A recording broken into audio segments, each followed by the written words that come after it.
जो हमारे को 1.5 से 2 साल का पीरियड मिला था उसके अंदर हमने बहुत सारे चौक कंप्लीट करवा दिए थे और बहुत सारे ऐसे थे जो ऑलमोस्ट सिर्फ मॉन्यूमेंट्स में आना था और उन्होंने उनको नस्ब करना था।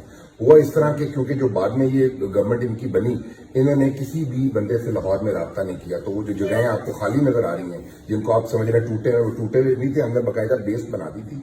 वो एक इलामा इकबाल का मॉन्यूमेंट था जो वहां आना था।